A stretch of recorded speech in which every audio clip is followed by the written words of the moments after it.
ಎಷ್ಟು ಚೆನ್ನಾಗಿ ಹುಬ್ಬಿ ಬರ್ತಿದೆ ಅಂತ ನೋಡಿ. ಒಂದು ಸ್ವಲ್ಪನೂ ಆಯಿಲ್ ಹಾಕದೆ ಇಷ್ಟು ಸಾಫ್ಟಾಗಿ ಹೂವಿನ ಥರ ಇರೋ ಚಪಾತಿ ಹೇಗೆ ಮಾಡೋದು ಅಂತ ಈ ಕಂಪ್ಲೀಟಾಗಿ ವಿಡಿಯೋನ ನೋಡಿ. ಕೆಲವೊಂದು ಸಣ್ಣ ಸಣ್ಣ ಟಿಪ್ಸ್ನ ಫಾಲೋ ಮಾಡಿದ್ರೆ ನಿಮಗೂ ಸಹ ಇದೇ ರೀತಿ ಸಾಫ್ಟ್ ಚಪಾತಿ ಬರುತ್ತೆ ನೋಡಿ.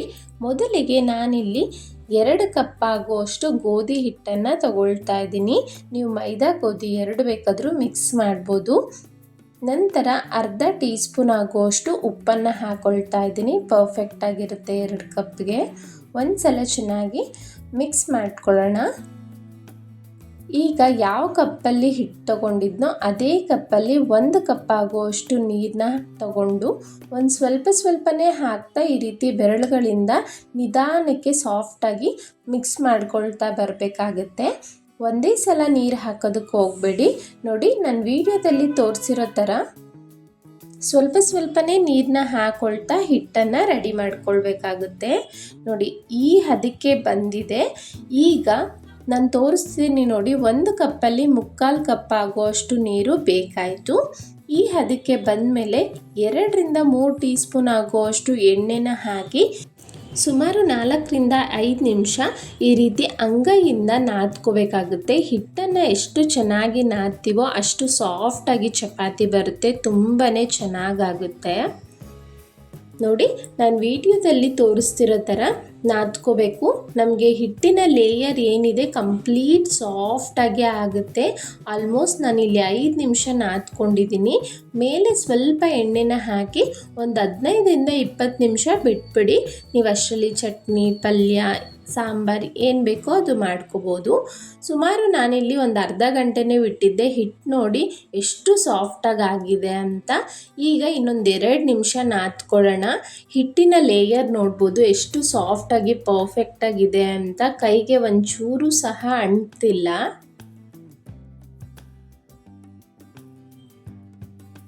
ಈ ರೀತಿ ಹಿಟ್ಟನ್ನು ರೆಡಿ ಮಾಡಿಕೊಂಡ್ರೆ ನಮಗೆ ಯಾವುದೇ ಕಾರಣಕ್ಕೂ ಚಪಾತಿ ಗಟ್ಟಿ ಬರೋದಿಲ್ಲ. ಈಗ ಸುಮಾರು ಒಂದು 2-3 ನಿಮಿಷ ನಾದ್ಕೊಂಡಿದ್ದೀನಿ. ಉಂಡೆಗಳನ್ನ ಮಾಡಿ ಇಟ್ಕೊಬಿಡ್ತೀನಿ, ತುಂಬ ಈಸಿ ಆಗುತ್ತೆ.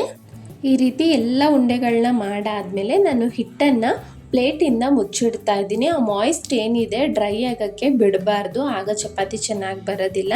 ಸೈಡ್ಗೆ ಇಟ್ಟು ಒಂದು ಸ್ವಲ್ಪ ಗೋಧಿ ಹಿಟ್ಟನ್ನೇ ತೊಗೊಂಡಿದ್ದೀನಿ. ಒಂದು ಉಂಡೆನ ತೊಗೊಂಡು ಈ ರೀತಿ ಡಿಪ್ ಮಾಡ್ಕೊಳ್ಳೋಣ. ಒಂದು ಸ್ವಲ್ಪ ದೊಡ್ಡದಾಗೆ ತೊಗೊಂಡಿದ್ದೀನಿ ನಾನು ಹಿಟ್ಟಿನ ಉಂಡೆ. ಈಗ ಒಂದು ಸ್ವಲ್ಪ ಹಿಟ್ಟನ್ನು ಸ್ಪ್ರಿಂಕಲ್ ಮಾಡಿ ಚಪಾತಿ ಹೇಗೆ ತೀಡ್ತೀವಿ ಅದೇ ರೀತಿ ಮೊದಲಿಗೆ ತೀಡ್ಕೊಳ್ಳೋಣ. ನೀವು ಯಾವ ಶೇಪ್ ಬೇಕಾದರೂ ತೀಡ್ಕೋಬೋದು, ಸ್ಕ್ವಯರ್ ಅಥವಾ ರೆಕ್ಟ್ಯಾಂಗಲ್ ಅಥವಾ ರೌಂಡ್ ಶೇಪ್, ನಿಮಗೆ ಯಾವ ರೀತಿ ಇಷ್ಟನೋ ಆ ರೀತಿ ತೀಡ್ಕೋಬೋದು. ಈಗ ಚಪಾತಿಗೆ ಆಯಿಲನ್ನು ಅಪ್ಲೈ ಮಾಡ್ಕೊಳ್ತೀನಿ. ಕಂಪ್ಲೀಟಾಗಿ ಮೇಲಿನ ಭಾಗಕ್ಕೆ ಆಯಿಲ್ನ ಅಪ್ಲೈ ಮಾಡ್ಕೋಬೇಕು.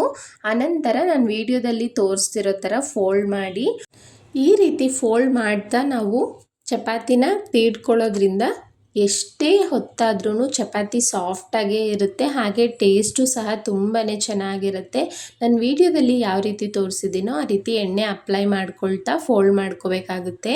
ಇದಕ್ಕಿಂತ ಈಸಿ ಮೆಥಡ್ ನೆಕ್ಸ್ಟ್ ಹೇಗೆ ಫೋಲ್ಡ್ ಮಾಡೋದು ಅಂತಲೂ ತೋರಿಸ್ತೀನಿ. ತಪ್ಪದೆ ಸ್ಕಿಪ್ ಮಾಡದೆ ವಿಡಿಯೋನ ನೋಡಿ. ಈಗ ನಾರ್ಮಲ್ ಚಪಾತಿನೆಲ್ಲ ಹೇಗೆ ತೀಡ್ತೀವೋ ಅದೇ ರೀತಿ ರೋಲ್ ಮಾಡ್ಕೋಬೇಕಾಗುತ್ತೆ.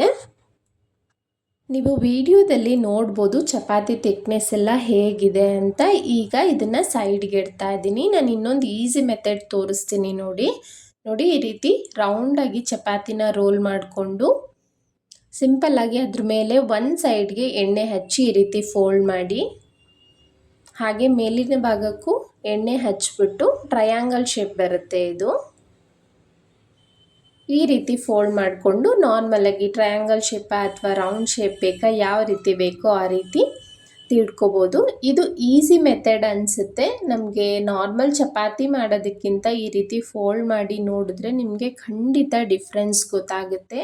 ಹಾಗೆ ರುಚಿ ಸಹ ತುಂಬಾ ಚೆನ್ನಾಗಿರುತ್ತೆ. ಈ ಕಡೆ ನಾನು ಹೆಂಚನ್ನು ಕಾಯೋದಕ್ಕೆ ಇಟ್ಟಿದ್ದೆ ನೋಡಿ. ಚಪಾತಿನ ಹಾಕಿ ಮೀಡಿಯಮ್ ಫ್ಲೇಮಲ್ಲೇ ಆ ಕಡೆ ಈ ಕಡೆ ತಿರುಗಿಸ್ಕೊಳ್ತಾ ಒಂಚೂರು ಆಯಿಲ್ ಅಪ್ಲೈ ಮಾಡ್ತಾ ಬೇಯಿಸ್ಕೊಳ್ತಾ ಇದ್ದೀನಿ. ಇದು ಆಯಿಲ್ ಅಪ್ಲೈ ಮಾಡ್ದೇನೂ ನೀವು ಬೇಯಿಸ್ಕೋಬೋದು ಬೇಡ ಅನ್ನೋರು.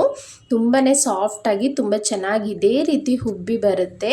ನೋಡ್ತಿರ್ಬೋದು ಚಪಾತಿನಿ ನೋಡಿದ್ರೇ ಗೊತ್ತಾಗ್ತಿದೆ ಅಲ್ಲ ಎಷ್ಟು ಸಾಫ್ಟ್ ಆಗಿದೆ ಅಂತ. ಲೇಯರ್ ತುಂಬಾ ಚೆನ್ನಾಗಿರುತ್ತೆ. ಇನ್ನೊಂದು ಸಣ್ಣ ಟಿಪ್ಸ್ ಏನು ಅಂದರೆ, ಚಪಾತಿ ಸುಟ್ಬಿಟ್ಟು ಹಾಟ್ ಬಾಕ್ಸಲ್ಲಿ ಅಥವಾ ಪ್ಲೇಟಲ್ಲಿ ಇಟ್ಟರೂ ಸಹ ಅದನ್ನು ಮುಚ್ಚಿಡಿ, ಹಾಗೆ ಗಾಳಿಗೆ ಬಿಟ್ಬಿಡಬೇಡಿ. ಆಗ ಎಷ್ಟೊತ್ತಾದ್ರೂ ಚಪಾತಿ ಗಟ್ಟಿ ಆಗೋದಿಲ್ಲ, ಸಾಫ್ಟಾಗೆ ತುಂಬ ಚೆನ್ನಾಗಿರುತ್ತೆ. ಚಪಾತಿ ಲೇಯರ್ ತುಂಬ ಚೆನ್ನಾಗಿ ಬಂದಿತ್ತು. ಇದೇ ರೀತಿ ಹಲವಾರು ರೆಸಿಪೀಸ್ ನನ್ನ ಚಾನಲ್ನಲ್ಲಿದೆ. ಪ್ಲೀಸ್ ಸಬ್ಸ್ಕ್ರೈಬ್ ಮಾಡಿ, ಯಾರೆಲ್ಲ ಸಬ್ಸ್ಕ್ರೈಬ್ ಮಾಡಿಲ್ಲ. ಹಾಗೆ ವಿಡಿಯೋ ಲೈಕ್ ಮಾಡಿ. Thank you.